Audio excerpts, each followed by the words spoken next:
Carved into the natural shelves of the limestone cave, protected from the damp by some forgotten art, are books, hundreds of them. You stumble forward, a gasp escaping your lips, the sound swallowed by the cavern's reverent silence. You run a hand over the spine of the nearest volume. The leather is dry, brittle, but intact. The ASMR quality crackle of aged parchment under your fingertips sounds like a whisper from a ghost. This is the treasure, the thing worth more than a king's ransom. This is the backup copy of a civilization. 99% of people believe the church's power over information was absolute, that heretics were isolated radicals easily crushed. The truth is far more dangerous. A medieval WikiLeaks was operating right under their noses, using the church's own infrastructure, its monasteries, its scribes, its trade routes, to spread the very knowledge the church wanted to burn. The monk, Brother Luca, finishes the page. He doesn't dare read it again. He knows the penalty for possessing such a text is not just death, but erasure. The thing that took Oswald's sight wasn't a battle axe. It wasn't the hot point of a torturer's poker. In a damaged fragment of his own writing, found pressed between the pages of a forgotten Bible, he describes it himself. Just one line survives. The white dust fell, a burning snow, and stole the world. You are on the deck of a ship. The world is a gray churn of sea and sky. You taste the salt on your lips, a metallic tang of fear mixed with the brine. He was putting a witness on the stand. But the darkest part of Oswald's story isn't just what he saw. It's why he was there on that field, and whose blood he recognized on the blade of the man who was supposed to be his brother in arms. The needle moves closer, a silver hornet poised to strike. You realize the secret Oswald was truly protecting wasn't just about how to fix an eye. It was about who has the right to fix a broken world. And as the needle is about to touch her, you hear the distant, chilling sound of a heavy door banging open in the courtyard below. They've been found. By mutilating you, they don't just silence a messenger. They turn the message itself into a thing of horror. You will become a walking ghost story, a cautionary tale whispered by mothers to their children. Don't look where you're not supposed to look. See what happened to Oswald. Your truth will be buried under the grotesque spectacle of your survival. This is a tactic of pure psychological warfare, identical to the methods used by the most sophisticated modern regimes. Today, they don't need a heated spoon.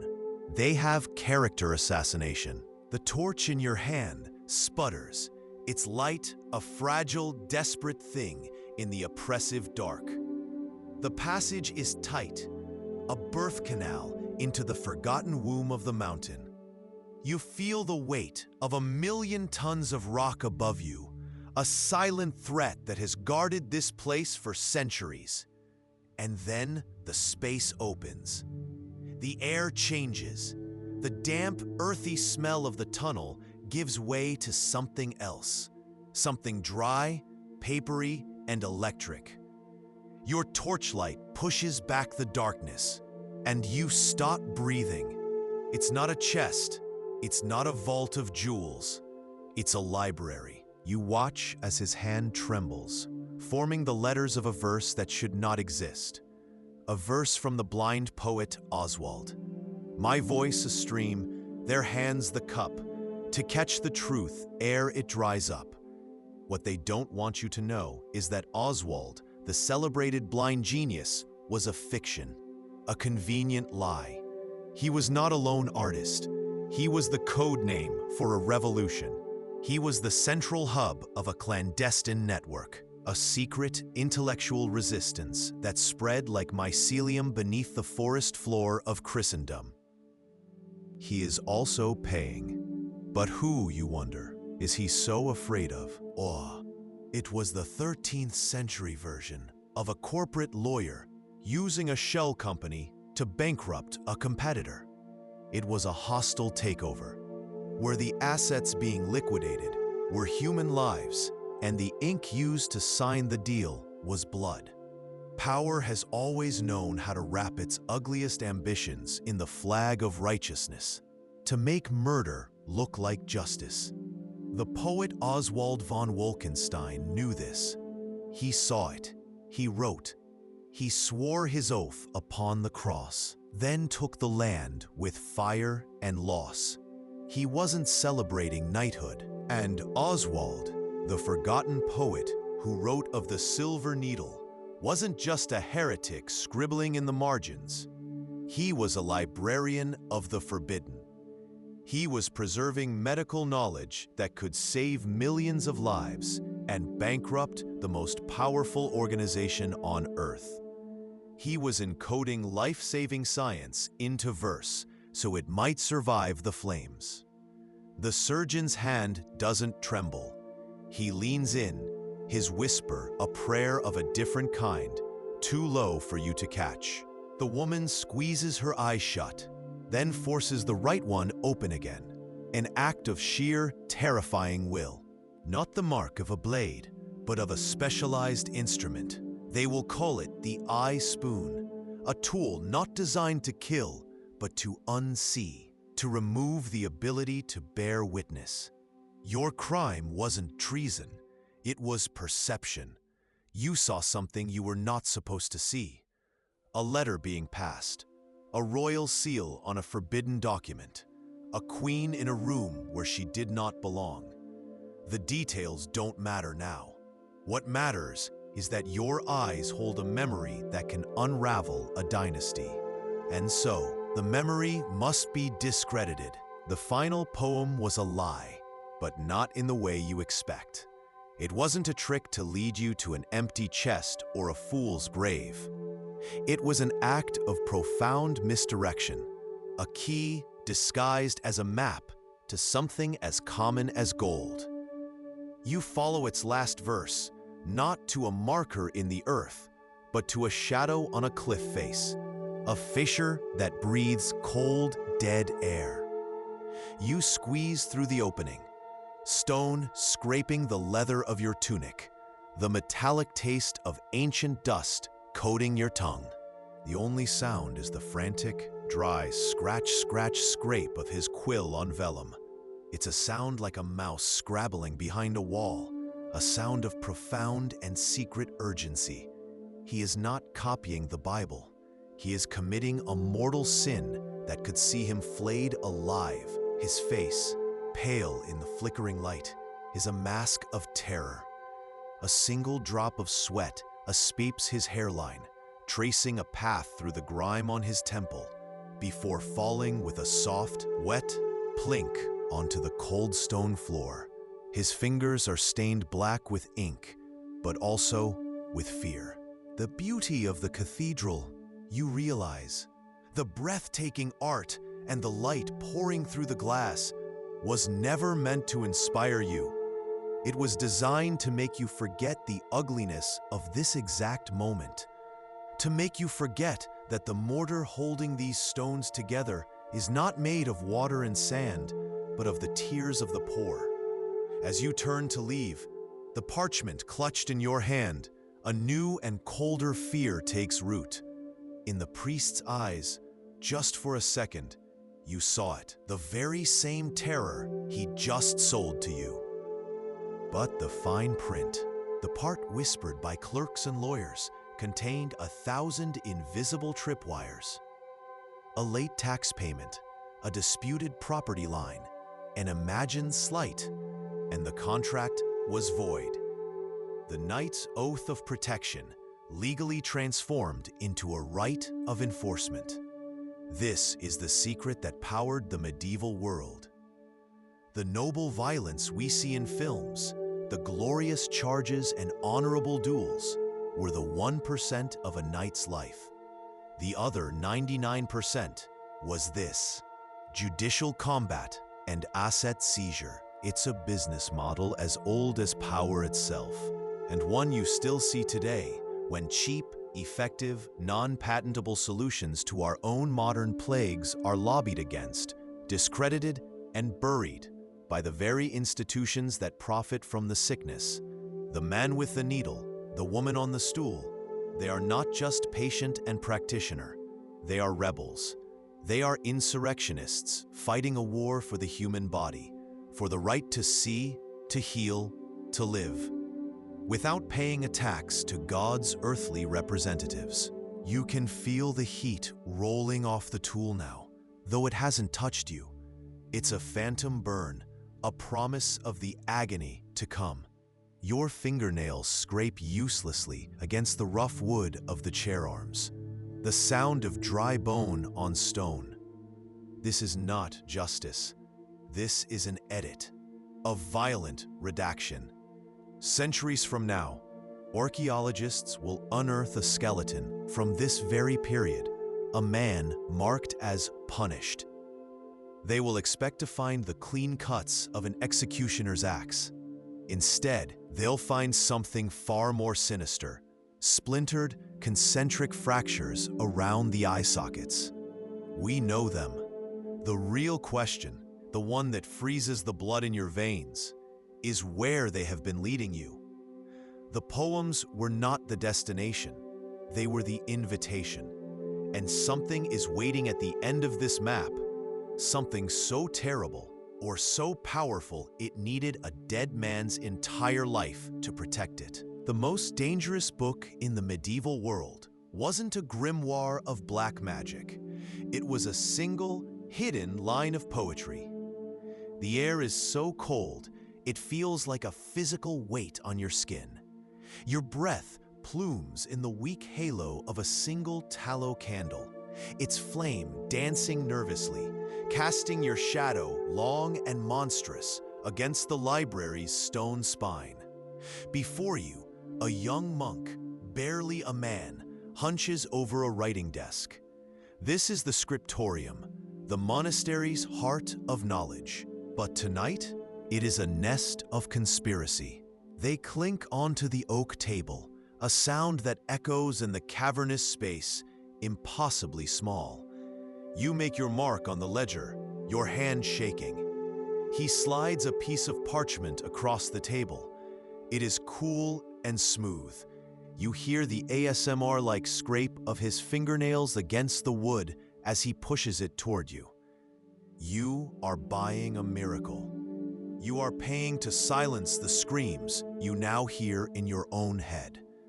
The priest smiles, a thin, bloodless stretching of his lips. What they don't want you to know is that the Great Code of Chivalry was, for many, a weaponized legal document. It was a framework for extortion, a holy justification for violence.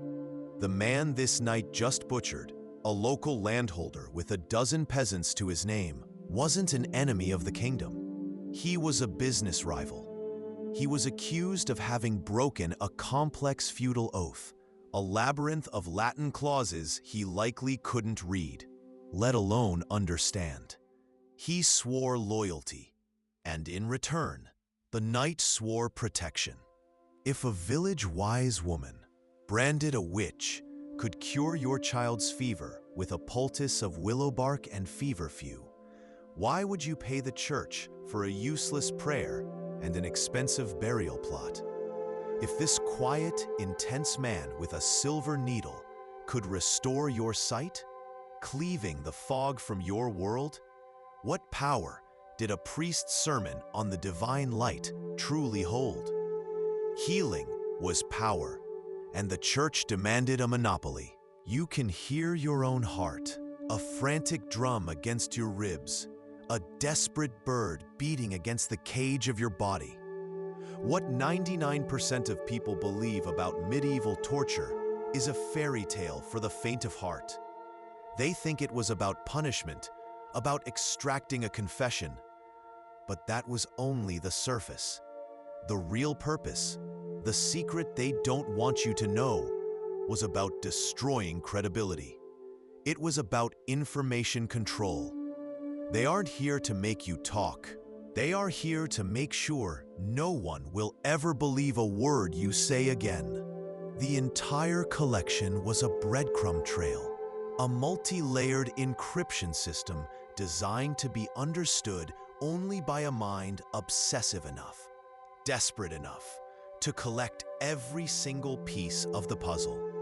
It was a filter, a grand, lifelong test to ensure that only a person capable of seeing the whole conspiracy could find its heart. It's like discovering that the prayers you've been chanting your whole life aren't just words for God, but are actually a blueprint for a machine. The horror and the awe of it are the same. The question is no longer what secrets the poems hold. Now, your stomach is empty, your spirit is weakened, and your eyes are turned toward the manor house, where the smoke from the kitchen chimney promises a life you once had and will never have again. They have taken your food, and now they own your soul. A debt to God, he calls it. A debt to the church, you understand. It's the direct ancestor of the modern payday loan, the one that offers you salvation today for a lifetime of servitude tomorrow. It's the same tactic as the insurance policy, sold not with promises of security, but with vivid pictures of your family destitute after you're gone. The architecture of power has always been funded by the terror of the powerless. You feel your fingers tremble as you retrieve the coins.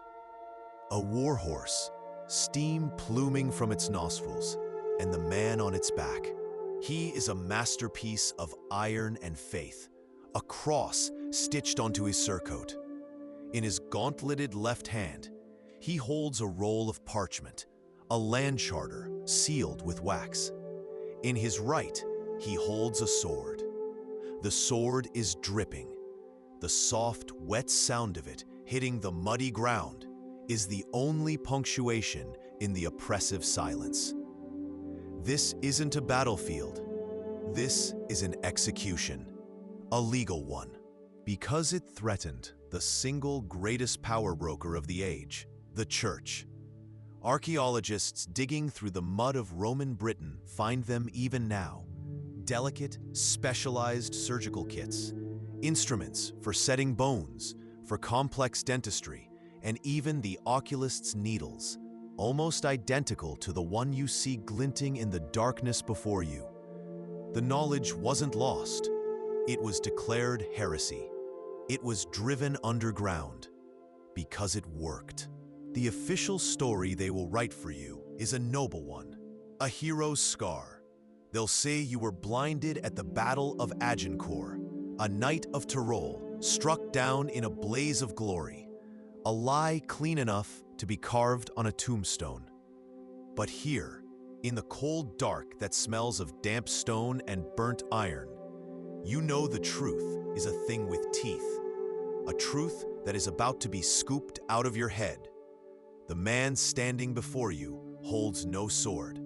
He holds something small, curved, almost delicate. You pull out a map you copied, a dangerous act in itself, your hands trembling so hard the parchment rattles. You trace the lines of the mountain, the crater, the monastery ruins, and there it is, a thin, dark line noted by the royal cartographer, a geological fault, a scar in the earth itself, the medical cures, the political lies, the stories of social control and forbidden faith. They weren't the secret. They were the key. I'm sorry, I can't assist with that request. Carefully and deliberately manufactured, this wasn't a charity drive. It was a multi-trillion-dollar enterprise based on weaponized grief. A protection racket with eternal stakes. You feel the 2 silver coins in your pocket. No longer a comfort, but a burning accusation. They are not enough. He can see it on your face. He knows. He tells you of the indulgence, the holy remittance, a piece of paper, he says, that can buy years off her suffering, a fast track through the flames. The price, of course, is everything you have, and a little more, a pledge of your next season's harvest. The most dangerous thing a medieval knight carried wasn't his sword, it was his lawyer. 99% of people believe knighthood was about honor on the battlefield, but the truth is a far darker, more legalistic secret. You are standing in a field that has forgotten the sun.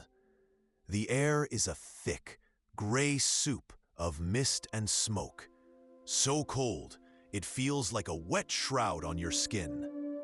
Your lungs burn with the acrid ghost of a village, the sharp smell of scorched thatch, and something sickeningly sweet underneath. Before you, a shape detaches from the fog. Your stomach churns, a knot of ice and bile.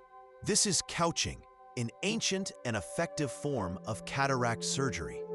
And seeing it is a death sentence. 99% of people believe medieval medicine was just leeches, superstition, and a priest praying over your dying body for a fee. They believe knowledge was lost, that humanity stumbled in darkness.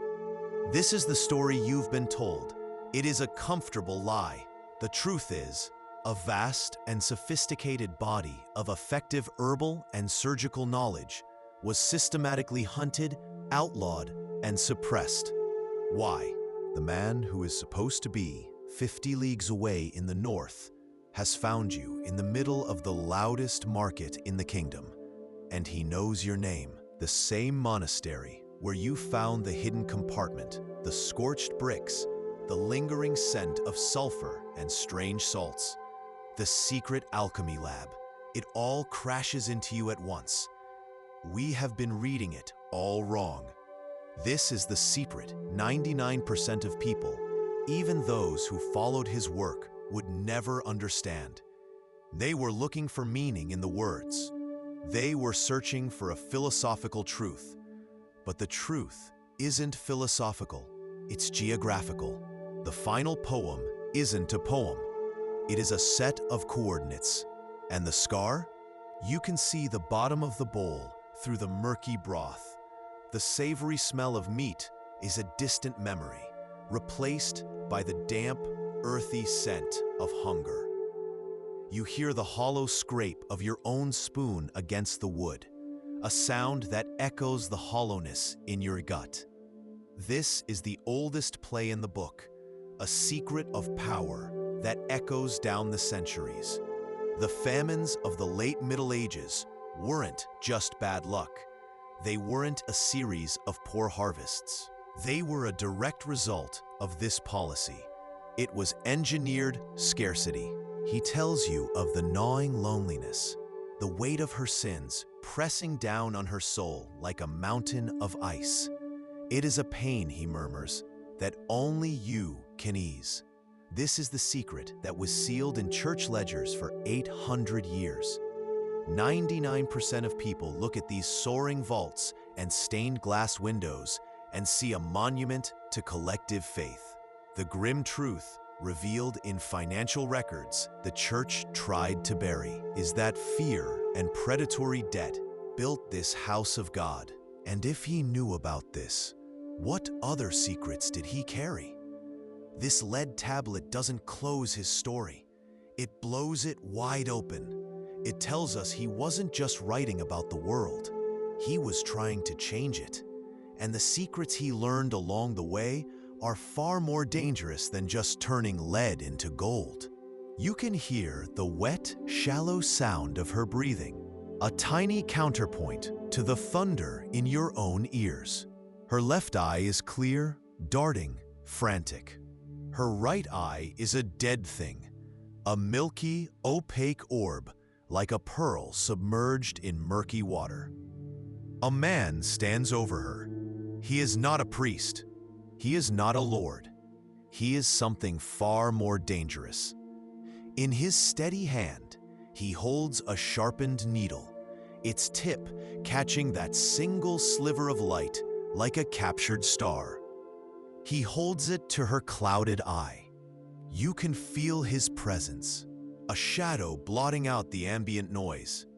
For a terrifying second, you wonder if they know, if someone finally saw the ghost in their machine. He speaks, his voice low and dangerously close to your ear. Oswald. It's not the Reeve. It's not a city guard. You know that voice. It's the same hushed baritone you heard in the throne room. The one that spoke of replacing a weak king. The great rock that fell from the heavens 2 generations ago, leaving a crater in the high meadows, a place children are still forbidden to go. The fallen star. It's a landmark, a physical place. Your breath catches, beneath the abbot's folly.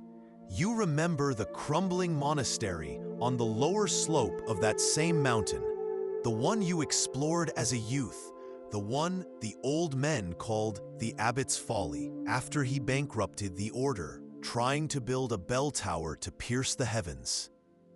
But you know what it really is. It's a cage. The fences rise like teeth from the gums of the earth, and hunger, for the first time in your life, becomes a real and present fear. The forest dies to you. The rabbits are now for the Lord's dogs. The firewood is for the Lord's hearth. Taking what was once yours is now a crime called poaching, punishable by mutilation or death. The commons, the very soul of your community, has been privatized. It has been enclosed. Now the pottage is thin. He describes the scouring fires, not with holy distance, but with the visceral detail of a butcher describing a carcass. He speaks of your mother, the woman who sang you to sleep, and he paints her shivering in a gray landscape of endless torment. You hear the whisper of her regret for a harsh word spoken in anger 20 years ago, a whisper that has become a constant scream. You feel the unquenchable thirst for a single drop of water she is denied. His voice drops lower, becoming a conspiratorial rasp, a sound like dry leaves skittering across a tombstone. Oswald wasn't just a wandering poet observing the world from a safe distance. He was walking the hidden pathways of his era, documenting the conspiracies and secrets that lay just beneath the surface of official reality. He knew that the men of God were also men of science and of magic. This tablet isn't just an artifact, it's a key. It proves that there was a hidden network of knowledge, an underground railroad of ideas passing from the Muslim world through monasteries and into the minds of Europe's brightest, most desperate men. Oswald was a part of it. You were in a dark room now, the air thick with the smell of wood smoke, sweat, and something else, something metallic and sharp, like terror. The only light is a single, defiant spear slanting through a crack in the window shutter, illuminating a universe of dust motes dancing in the gloom. Before you, a woman sits on a low stool. Her hair, the color of wet straw, is plastered to her forehead. Her hands are clenched so tightly in her lap, her knuckles are white stones. You can smell the polish on his leather gambeson and the cold iron of his mail. He is not a city watchman on a lazy patrol. His steps are too precise. He is hunting. You don't flinch. You don't turn. You simply listen to the sound of his boots on the grimy cobblestones. A wet, rhythmic thump, squelch, thump, squelch. Each step a beat closer to you. He is 10 feet away. Now, 5. He stops directly behind you. The chatter of the market seems to dim. The world holding its breath. The twin peaks of the mountain range that have been the backdrop to your entire life. They are always there, silent watchers against the dawn. Your eyes snap open. The air in the room suddenly drops 10 degrees. It's not a metaphor. It's not poetry. Your heart begins to hammer a frantic, desperate rhythm against your ribs. You lunge for the page again, your fingernail making a faint, scratching sound against the old animal skin as you follow the line. The fallen star, of course, not some celestial omen. Everyone in this valley knows the story. The rhythmic, percussive thump, thump, thump of mallets driving wood into the earth. It's a sound that doesn't belong. Men you don't recognize are stretching rope, digging holes, raising posts. They are drawing lines on the land where no lines have ever been. They are building fences, not to keep things in, but to keep you out. The forest where you hunted, the pasture where your cow grazed, the stream where you fished. Overnight, it becomes property. His lordship's property. He is raising sheep, he says, for the wool trade. It's for the good of the realm, he says. The air is thick with the scent of cold dust and beeswax, and the silence is so heavy you can feel it pressing on your chest. What they don't want you to know is that the silence is the point. It's a vacuum waiting to be filled by his voice. He begins to speak, his words not a comfort, but a series of carefully placed stones, building a prison around your heart. He doesn't talk about angels or heavenly peace. He talks about purgatory. But he doesn't just name it. He takes you there, but it wasn't. You are holding the proof in your hands. Oswald wasn't speaking in riddles. He was a witness. He was leaving a record, hiding the truth in the one place no one would think to look for a literal account. A poem. He saw this equipment. He likely touched this very tablet. He knew the doubting brother wasn't just wrestling with his soul. He was wrestling with the physical elements of the universe, trying to unlock the secrets God had hidden within them. This changes the story we thought we knew. His poem, discovered in the margins of a scorched prayer book, speaks of a silver needle that parts the veil of fog. For centuries, scholars assumed it was a metaphor for finding God, for a lover's touch clearing the mind. But what they don't want you to know is that it wasn't a metaphor. It was a recipe for a crime punishable by fire. It was a shockingly accurate description of a forbidden surgical technique that could give back the world. It's the medieval equivalent of hiding in the deepest corners of the web, using the system's own prejudices as your encryption. The powerful still do it today. They underestimate those they deem disabled, unimportant, or other, never suspecting the networks operating right under their noses, listening to every careless word spoken on a conference call or in a hushed hallway. A sudden change in the air behind you. The chaotic sound of the market is subtly displaced, parted like water around a stone. You feel the faint pressure of an approaching body, large and deliberate. A soldier, where the twin peaks greet the fallen star beneath the abbot's folly, find the scar. It means nothing. You've read it 100 times, the taste of failure, metallic and bitter in your mouth. The entire network of scribes, the risks, the bodies left behind, all for a riddle with no answer.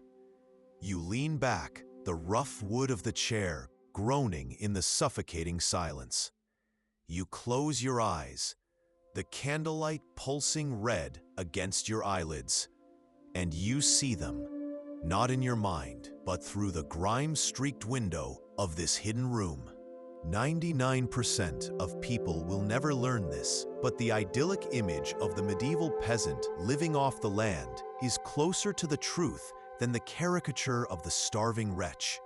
For now, you have your small patch of land, your animals, and you have the commons, the shared woods, pastures, and rivers that belong to everyone and no one. It is the foundation of your world, the source of your resilience. It's the reason you can look the reeve in the eye. It's the reason you aren't afraid. Then, one morning, you hear it. The priest doesn't ask your name. He already knows it. He knows the rattling cough that took your mother last Tuesday, and he knows you have 2 silver coins left to your name, hidden in a loose stone by your hearth. His eyes, small and dark, don't hold pity. They hold an appraisal. You stand before the half-finished altar of this magnificent cathedral, a skeleton of stone, reaching for a God who feels impossibly far away. Faith is a shield, but these men were secretly trying to forge a sword. They were looking for a different kind of power, a tangible power. Here is the secret that changes everything. The great institutions of faith were often the secret laboratories of forbidden knowledge. And this is the proof. Suddenly, a line from Oswald's poetry flashes in your mind, a breadcrumb left 8 centuries ago. He wrote of his visit here, of a doubting brother who turns lead to spirit. Everyone thought it was a metaphor, a beautiful, lyrical image for finding faith, for spiritual purification. What if it was just the key to unlock something else? Oswald wasn't just saving an idea. He was hiding something real, something that could not be burned.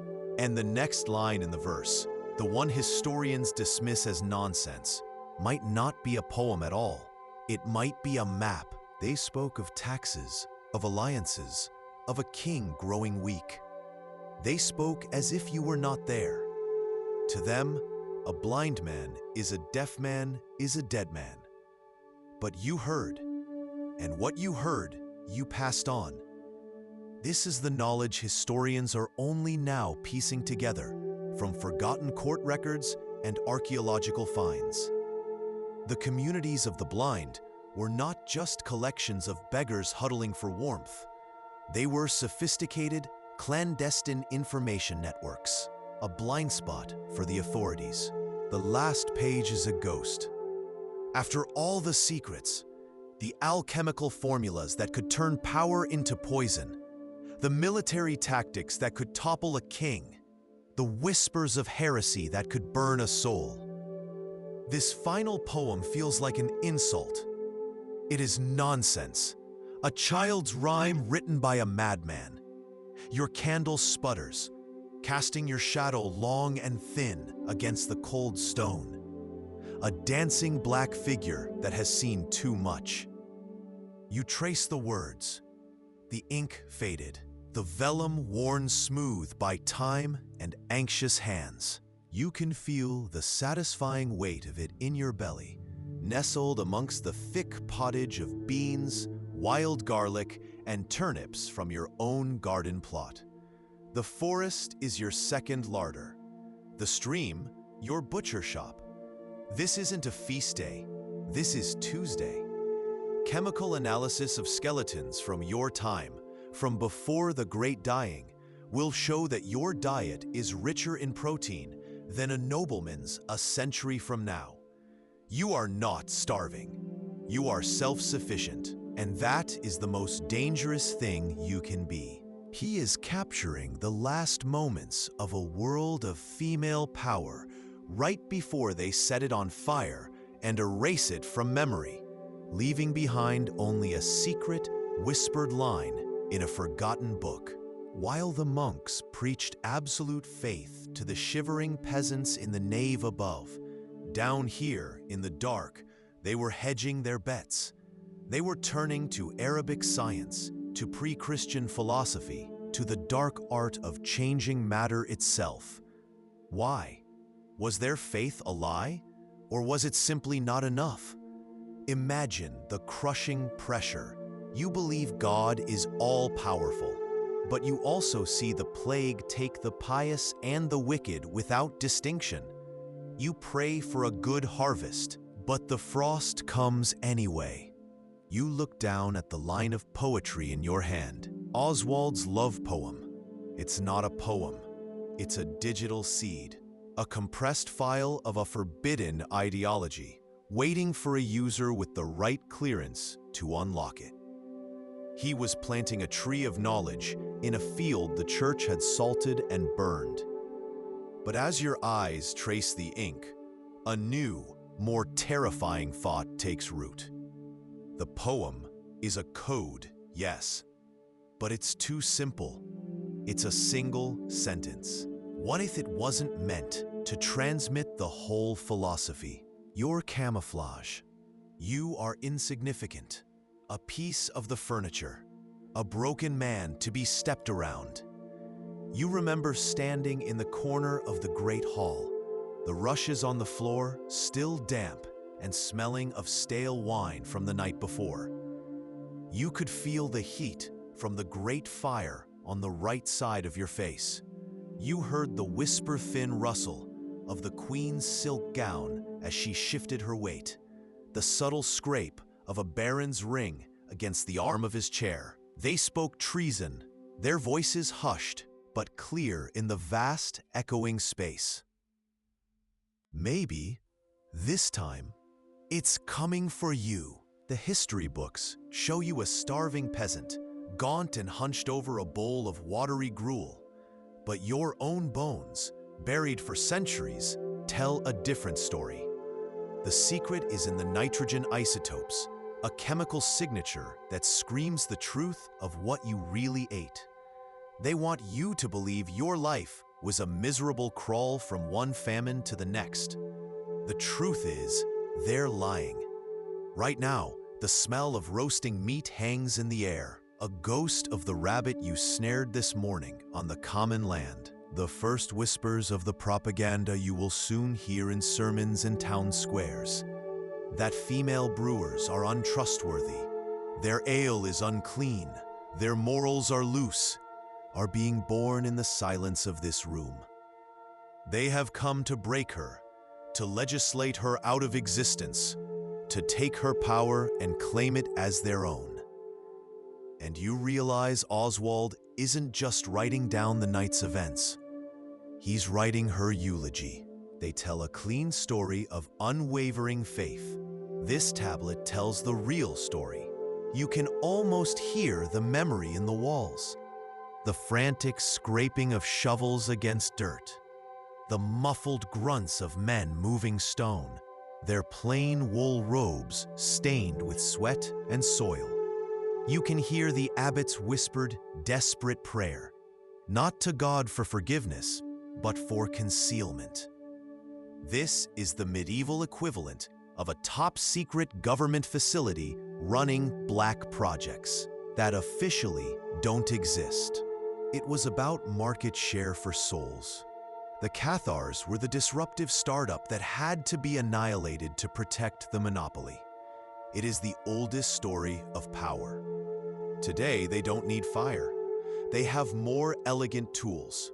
They have algorithms that bury inconvenient truths. They have community standards that can be weaponized to deplatform dissenting voices. They have shadow bans that make you scream into a void, convincing you that you are alone in your thoughts. The method is cleaner, but the motive is identical. Erase any idea that threatens the institution. It's a sharp, acrid scent under his sweat, the odor of pure fear, different from the honest sweat of a laborer. You file the information away. The merchant is cheating. That knowledge has a price. This is the secret 99% of people will never understand about your world. In an age without printed words for the masses, without the constant hum of media, information is the rarest and most valuable currency. And the blind, the overlooked, the pitied. They are the most astute collectors. Your blindness, which the world sees as a mark of God's displeasure, has become your shield. It's the medieval version of an emergency broadcast system. The constant, low-grade siren that keeps an entire population perpetually on edge, ready to comply. They didn't just control your labor and your soul. They controlled the very soundscape of your life, and in doing so, they owned your emotions. The bell wasn't calling you to God. It was telling you to be afraid. And as the frantic, discordant clamor continues to beat against the sky, you don't know which terror is coming down the road. You only know that it is coming for someone. The burning snow that stole his world wasn't just a weapon of war. It was a weapon of revolution. And as he stumbled in the sudden, permanent darkness, clutching his face on the screaming deck, he became something more than a casualty. He became living proof of a secret they were desperate to bury. The darkness that fell over him was the same darkness they tried to throw over history itself. In the corner, a quiet man named Oswald, a failed monk who writes down everything he sees, dips his quill in ink. His gaze flits from the woman to the intruders. You feel a new kind of cold, one that has nothing to do with the night air. It's the metallic taste of a future being stolen. This isn't a social call. This is an invasion. The symbols are arcane, geometric, some resembling the star charts of Arab astronomers, others looking like nothing you've ever seen. This is a codex of Hermetic principles, the art of transformation, the forbidden science of alchemy. And it's here, buried in the heart of a 12th century German monastery. The official monastery records, of course, mention none of this. What they don't want you to know is that what we call history is often just the propaganda of the survivors.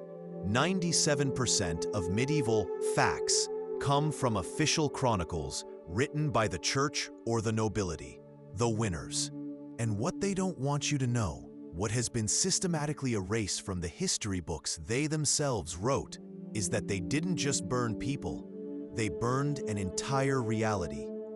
They launched a war on information. Historians estimate that the church located and destroyed 95% of all texts that contradicted their approved narrative.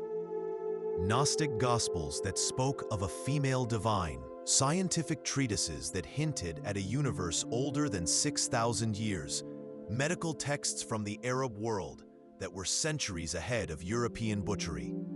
All of it gone, turned to ash and memory. This was never about heresy. It's the sound of a nobleman's purse, heavy with silver groats, slapping against his thigh as he walks. The sound is an arrogant one, confident. He is a predator looking for prey, but he doesn't know another predator is listening. A commotion erupts nearby. A merchant, his voice a frantic bleat, swears to God and all his saints that the scales are true. The reeve, his voice a low growl of authority, isn't convinced. You turn your face toward the merchant, breathing in. You don't need to see his shifty eyes. You can smell the lie. So the question is no longer about Oswald's buried gold. The question is for you. They had the power to manufacture the Dark Ages and hide it for 1,000 years. Now, their power to alter the record, to shape your reality, is infinite. What else are they lying about? You feel the vibrations in your teeth, a low, gut-churning hum that vibrates up through the soles of your bare feet. There is a metallic taste of fear in your mouth, sharp and coppery. This is the secret they buried in history books. The sound itself is the punishment. Modern research into the physics of medieval bronze bells reveals something truly sinister. They were often tuned to frequencies that bypass thought and directly induce a state of high anxiety. It's the same reason modern superpowers try to control the spread of drone technology, or why they classify cyber warfare capabilities. They don't fear the weapon itself. They fear losing their monopoly on violence. They fear a world where power is no longer determined by the size of your army or the strength of your castle walls, but by a handful of dust. Oswald wasn't blinded by an enemy. He was blinded by an idea so dangerous that the established order had to pretend it didn't exist. Their tunics are well made, bearing a small embroidered emblem you don't recognize. They don't look for a seat. They don't call for ale. They simply stand there, their eyes sweeping the room, measuring, calculating. They are men from the city, men from the new official Brewers Guild, male only, of course. They look at the alewife, not with the respect of a customer, but with the cold appraisal of an exterminator. A low murmur ripples through the room. The laughter dies. The stories stop. Not chests of gold, not holy relics. It's glass, delicate, strangely shaped flasks and tubes, a bronze alembic, a ceramic crucible still stained with a dark residue. This is a laboratory, a ghost of a workshop hidden in the one place it should never exist. Then you see it. Lying on a small, makeshift stone altar is a heavy, dark gray tablet. Lead. You kneel, your breath fogging in the frigid air, and run a gloved finger over its surface. It isn't a prayer. It isn't a passage of scripture. You are told you can commune with God directly, that your body is a temporary cage of bone for an eternal soul. You are told to reject the authority of the priests who demand a tenth of your grain while their bishops live like kings. This wasn't just a theological disagreement. This was a revolution that threatened to bankrupt the single largest corporation in the medieval world, the Roman Catholic Church. So they burned them. For you, it is a map. You are Oswald, and you see more than any of them. You turn your head, letting the world paint itself inside your skull. To your left, the rhythmic, heavy clatter of a draft horse on cobblestone, its leather harness groaning with each step. To your right, the high-pitched shriek of a vendor haggling over the price of a chicken, her voice cracking with desperation. But you are listening for the whispers beneath the noise. There, a soft, rhythmic chink, chink, chink. It's not the random jingle of a few pennies. Oswald's library was a victory against the forces of his time, a desperate, brilliant act of defiance.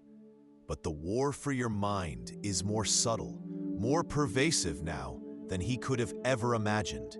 They lied to you about the past, a past they meticulously documented and then edited for your consumption, leaving you with a history full of holes and heroes that never were.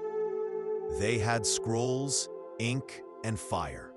They now have servers, algorithms, and a direct line into the mind of every single person on the planet. We imagine it as quaint, a charming relic.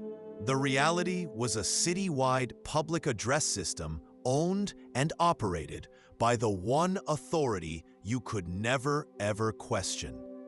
Oswald, the village elder, once whispered to you, "The iron tongue speaks and fear descends."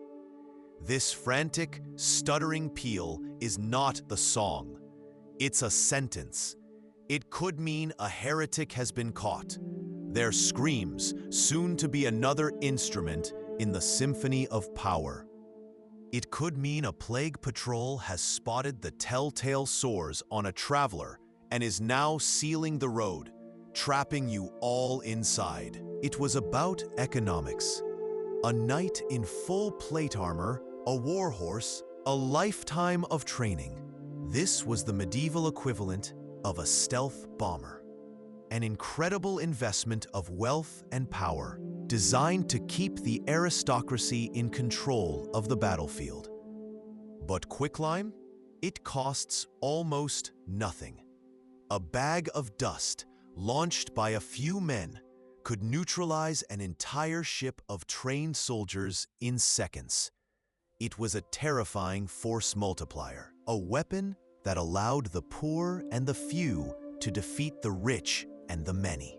It's a chillingly familiar story, a blueprint for how power consumes its rivals. It's the same ghostly silence that surrounds the female scientists whose discoveries were stolen by male colleagues. The same invisible ink used to write women out of the story of art, finance, and even the digital world they helped build. Power doesn't just defeat you. It ensures you were never there at all. Suddenly, the heavy door groans open, letting in a slice of the cold, muddy night. 3 men step inside. They are not locals. They are clean. Too clean. The monks who buried this prayed it would never be found. For 800 years, their prayers were answered.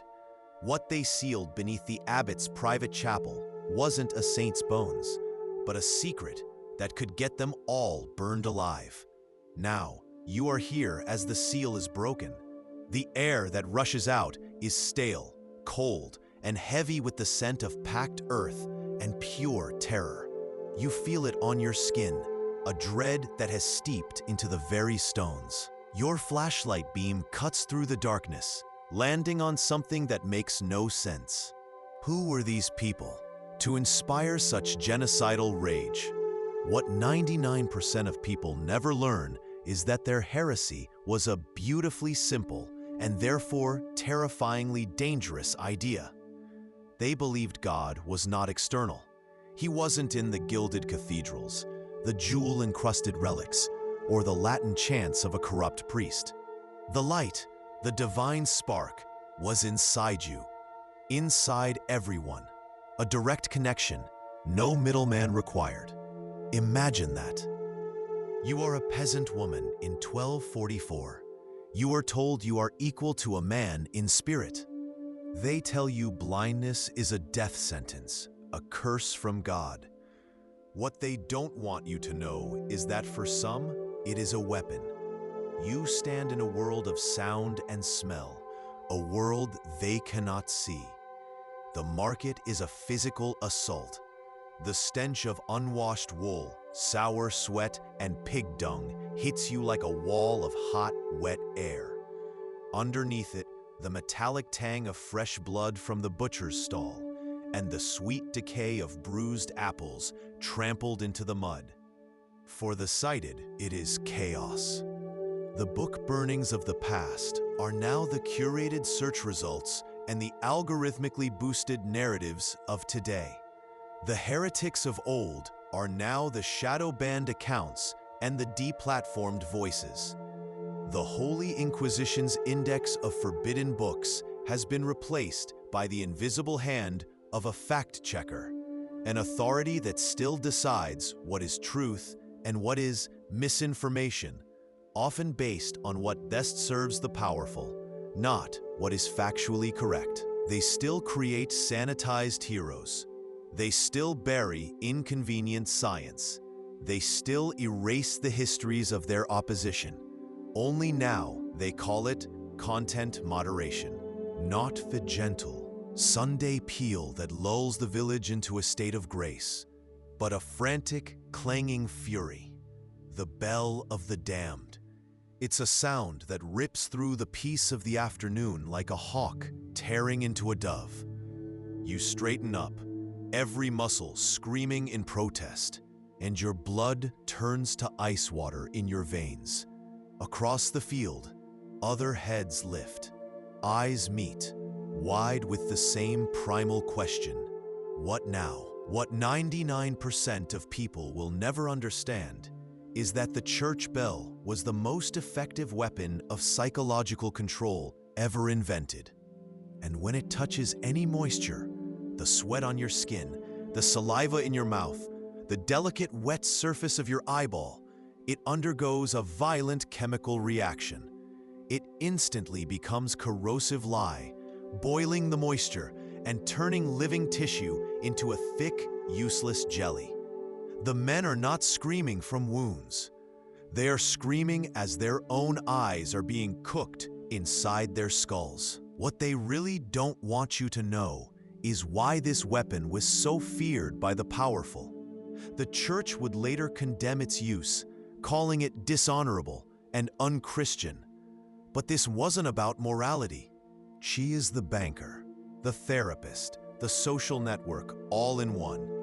Her coin, the trust and respect she brews, is indeed worth more than the king's. The king's coin buys loyalty for a day. Hers builds a town. And here is the secret they tried to bury, the truth they wrote out of the ledger of history. This power was a threat. How does a system built on male inheritance, on patriarchal control, tolerate a woman who needs no husband to be prosperous, who needs no lord to be respected? It doesn't. It can't. It's a tactic we still see today, when fear of a crisis is used to justify shuttering the spaces where we connect, to atomize us, to make us easier to control. They create a problem. Public immorality, a threat to your soul, to sell you their solution. Isolation and obedience. They took your cleanliness and called it piety. They took your community and called it order. If they were willing to manufacture an age of filth to control a conversation, what else were they manufacturing to control the very meaning of life and death? You are standing on a windswept peak in the Pyrenees, the ruins of a fortress clawing at the sky around you. This is Montségur. The stones beneath your feet are still charged with the memory of fire. It was here, on a day just like this, that 225 men and women, the Cathar Perfects, walked calmly into a raging bonfire rather than renounce their faith. The ground still feels warm. You can almost hear the soft, wet sizzle of fat rendering. A sound the wind has tried to scour away for 7 centuries. Let's begin and live the life they never got to finish. But be warned, some truths about the past are harder to forget than others. The suppression of science that could have saved millions from the plague, the erasure of social freedoms that could have prevented centuries of serfdom. It was all a calculated strategy to create a new world order, one built on centralized, information-based control, wielded by church and kings. And here is the final chilling truth, the one that crawls up your spine and settles behind your eyes. You think this is just a story about the past. You think you've escaped it. But this war never ended. The methods just became more sophisticated. The sound isn't for God, it's for you. And you know with a certainty that freezes the sweat on your neck that it is not a call to prayer. You are in the field, back bent, the sun a hot hand pressed against your spine. The air smells of turned earth, sweat, and the faint, sweet rot of last season's hay. Your world is this patch of dirt, the ache in your muscles, the gnawing hunger that is your constant companion. Then it begins. He stumbles, falling to his knees, his hands slick with something you can't bear to look at. You feel a sudden, intense heat in your own eyes. It's not a burn from a fire. It's a chemical, sizzling heat. It feels as though hot needles are stitching your eyelids shut from the inside. This is the secret that was scrubbed from the military accounts. What 99% of people will never know is that this was one of the world's first chemical weapons. That beautiful, silent powder is quicklime. This was a world where a woman's skill could make her wealthier and more influential than the local reeve. You take a drink. The ale is thick, nutty, and strong enough to make you forget the gnawing ache in your back. The ASMR quality sound of it being poured, that thick, gurgling stream from a clay jug into a wooden tankard, is the sound of community, of secrets shared, of deals being made. She sees it all. The farmer promising his best pig for a loan, the mason arranging a new contract, the lovers stealing a glance across the smoky room. He says these places are dens of vice that invite the devil's gaze. But you see the truth in the eyes of the Reeves guard, who now stands where the bathhouse door used to be. The real sin wasn't lust, it was freedom. It was the uncontrolled flow of information. Here, in the steam, you were a community, not just a congregation. You shared ideas, not just prayers. You were a body of people, not just a flock of souls to be herded. The line echoes in the hollow of your mind, a fragment from one of Oswald's love poems you found tucked within the ledger. The light within sees the cage of bone. It feels profound, yet meaningless. A lover's sweet nothing. But you read it again, and a cold dread, sharp and metallic, like the taste of a blade, slides down your throat. This is not a love poem. It is a password. Suddenly, you are not in a dusty scriptorium. The air changes. It is thin, sharp, and carries the scent of pine and phantom smoke. Oswald's poems are not art. They are a decentralized, encrypted database of forbidden knowledge. Medical cures the church called witchcraft, political assassinations blamed on God's will, and scientific truths that could dismantle an empire of faith. For centuries, this secret was buried. But now we have the key. If you love immersive, real storytelling about survival, belief, and forgotten lives, hit like and subscribe. It helps more than you know. Drop a comment with the medieval fact that surprised you most, or what role you think you'd play if you were born in the year 1287. He wasn't a victim, he was a warrior. A librarian in an age of institutionalized arson. His network of scribes and smugglers weren't just collecting books. They were fighting a war for the soul of history itself. His blindness was the perfect cover. Who would suspect a blind man of hoarding forbidden knowledge he couldn't even read? His songs were the perfect encryption, maps hidden in melody, secrets buried in verse. He turned his greatest tragedy into a weapon of cultural preservation. The conspiracy was real.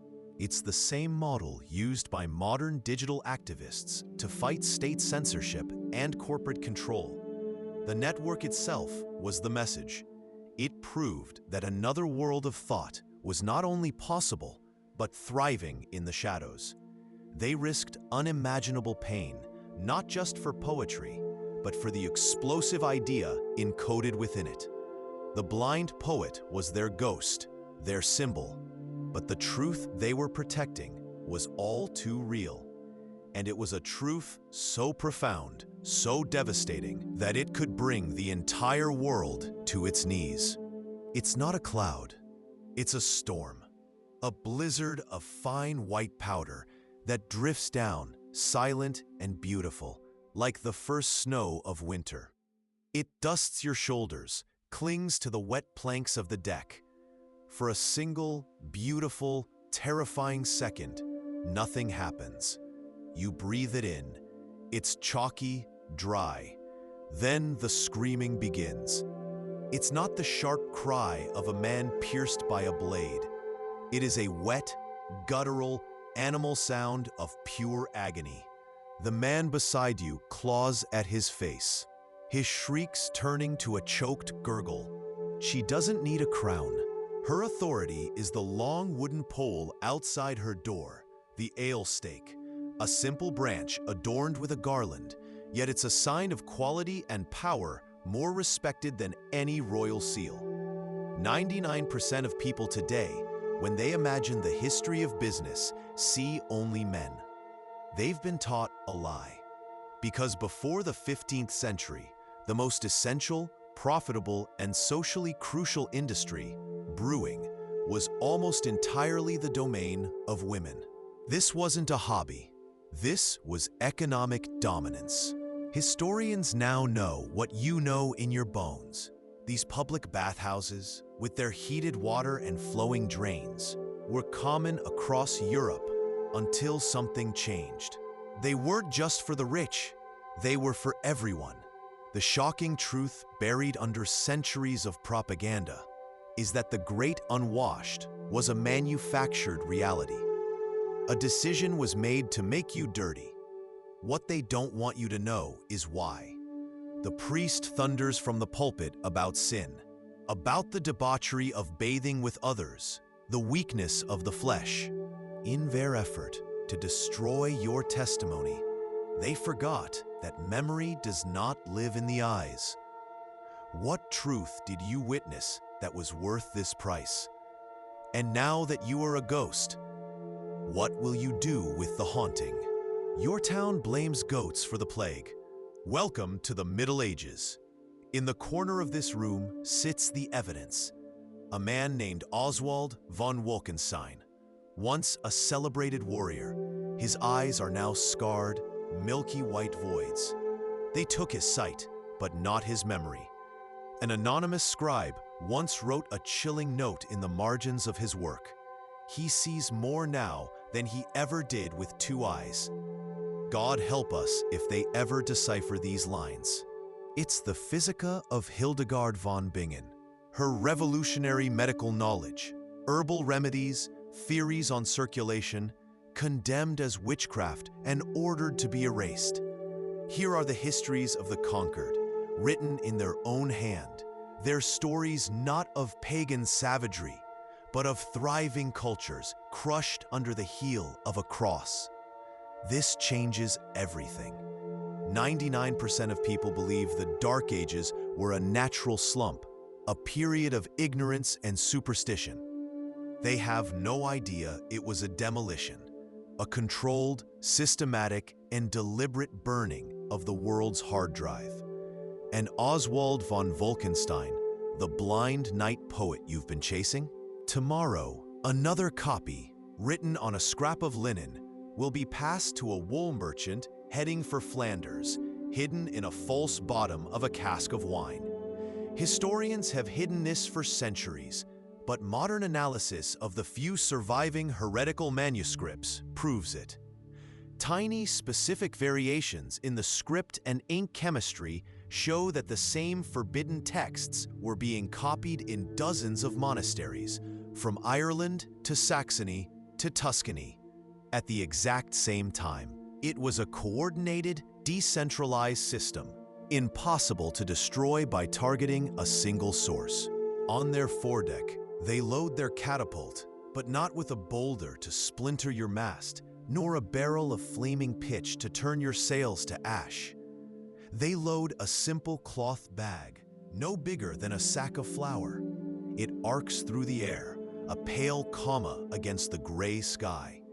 It doesn't whistle like an arrow or roar like a stone. It is almost silent. You watch it, confused. A joke? A gesture of contempt? The bag bursts above you, not with a crack, but with a soft, final thwump, and the world turns white. This is the alehouse, and it is the true heart of your world. Men hammer iron, they stack stones, they follow lords to pointless wars. But they all end up here, placing their hard-earned coins into a hand that is softer, but infinitely more powerful than the king's own treasurer.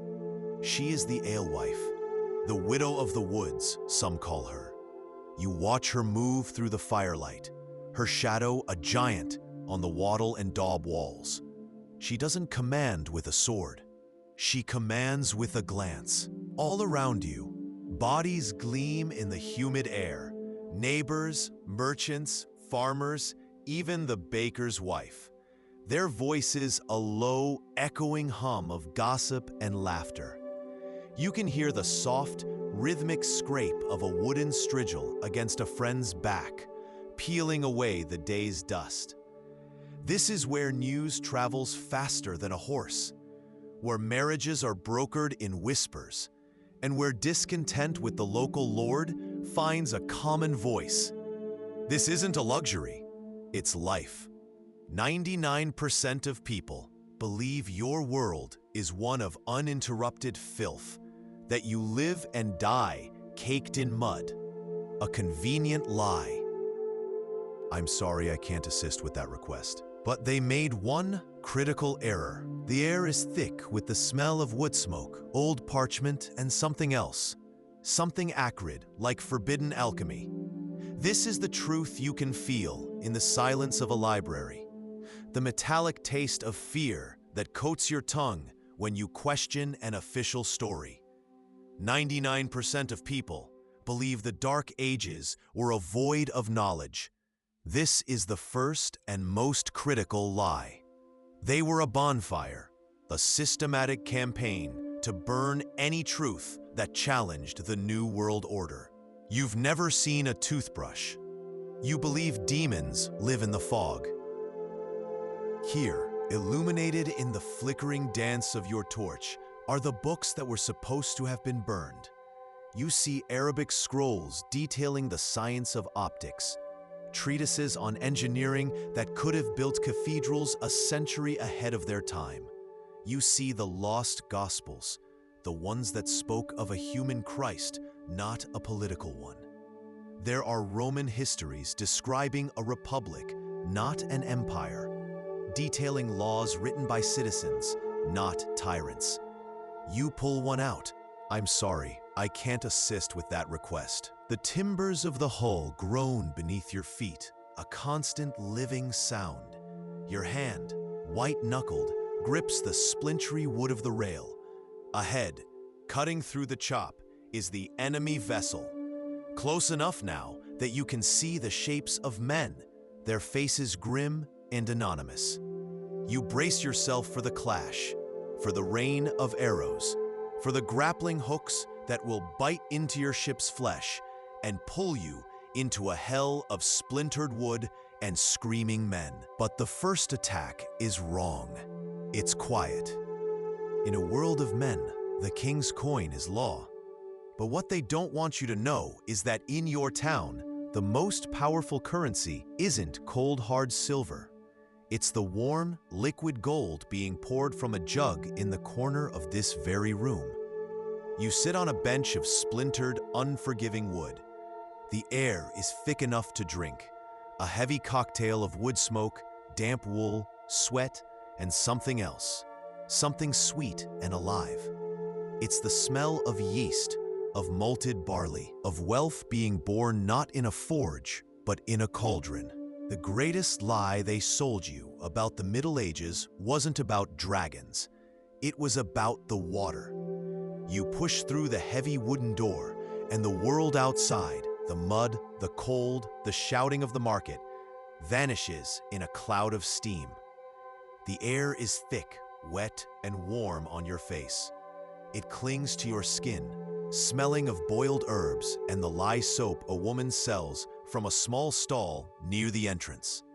This is the bathhouse, the stew, and it is the heart of your world. They use digital mobs, leaked emails, and relentless propaganda to turn a whistleblower into a pariah. They don't have to disprove the message if they can convince the world the messenger is insane, unreliable, damaged. You are not being tortured. You are being unpersoned, erased from the public record of the sane. They are burning the library of your face, so no one will ever read the truth written there. The metal touches your skin. There is a hiss, the smell of your own flesh cooking. The world dissolves into a universe of white-hot agony. The church will tell you he was just a poet. The historians, paid to keep the story simple, will call him a minnesinger. But the shocking truth, hidden for over 600 years inside a blind knight's rhymes, is that his words were never meant to be art. They were a weapon. The cold from the stone floor seeps through the thin soles of your shoes. A single candle sputters, its flame a desperate, dancing thing, throwing your shadow against walls that sweat with a damp chill.